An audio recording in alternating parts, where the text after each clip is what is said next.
Hey there, this is a quick tutorial for what to do in QGIS when you're reading in spreadsheet data, CSV files, and you have it imported as all character. And you want to have a variable that is numeric in nature. You want to be able to map that out. So for this exercise, what I'm going to do is I'm going to take a file that's got income data from the US Census, and I'm going to pull it in here. So it's called Income 125. And one of the easiest ways to do this in QGIS is simply to drag and drop that CSV file right into the layers window.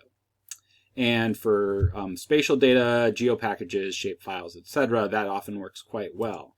But what happens is if I open up properties here, what you're going to see is that when I go to fields, that every single one of these characters, even though these are, say, population counts, were read in as a string. So you can see that under the fields character. And that includes this variable that I want at the end called %125k. And that means that if I were to join this to spatial data, I wouldn't be able to map it. So that's a problem. Let's just take a look first. So one of the reasons that can happen, even if you do it in other formats, one of the reasons that can happen is because somehow some kind of character or null snuck into that column. So I'm going to go over to this %125k. I'm going to sort it from highest to lowest. It'll take a second because there's a lot of records. And then if I scroll down all the way, I'm just getting a sense of what it looks like. Notice this is saved as a character, so it's actually not going from 1 to 90. It's going 0, 1, 2, 3. And I don't see any missing columns. So it should read in correctly.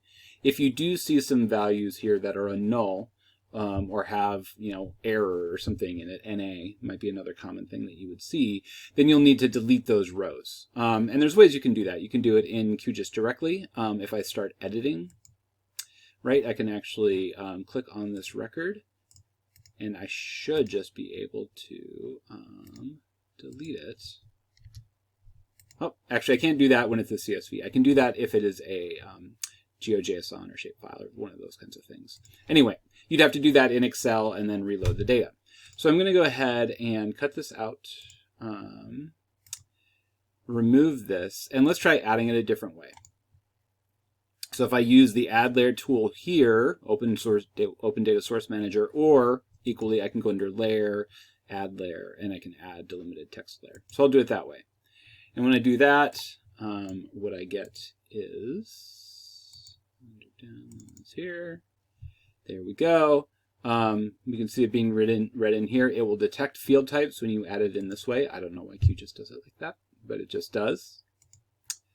And then now, when I go under properties, you'll see in that same thing, we've got text, integer, and then down at the bottom, a double for %125k. So that's one way. Just make sure you're loading it the right way. The other solution here, and I'm going to remove this layer, I'm going to do the drag and drop method again. So let's imagine that you did this and you've got a string and you don't know why it's doing it and you just want to be done. The other solution is just to simply create a second column and copy the data over. And that's pretty easy to do in QGIS. Let me show you what that would look like. So you would, you've got your column over here that you want to add.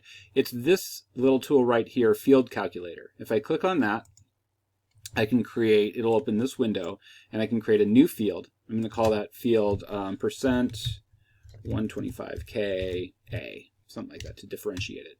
And then I can choose here, I'll probably want to choose decimal numbers because I have decimal points as opposed to just whole numbers, right? So decimal numbers, and then here I say what I want that new field to be. And I can just simply go over here to where it says Fields and Values. Click on that, it'll give me all the other existing data sets right here, or variables, I should say. So I'll double click on that, %125k. You'll actually see a preview down here what that value will look like. Click OK. And it'll take a second again because it's copying over a bunch of values. And when it's done, we should have this new variable listed. Wait for this window to close, and that'll tell me that it's done.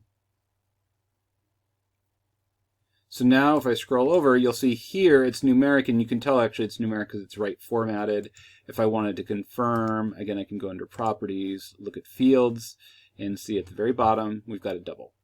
So that's another way to do it, and then you would just go ahead and join that to your spatial data. You want to turn off editing. When you start Field Calculator, it stops editing by default. So if I just click on this, I want to save those changes, and then you would join the spatial data, and it should work. So that gives you a couple ways to work around this sometimes kind of vexing problem. Hope this helps.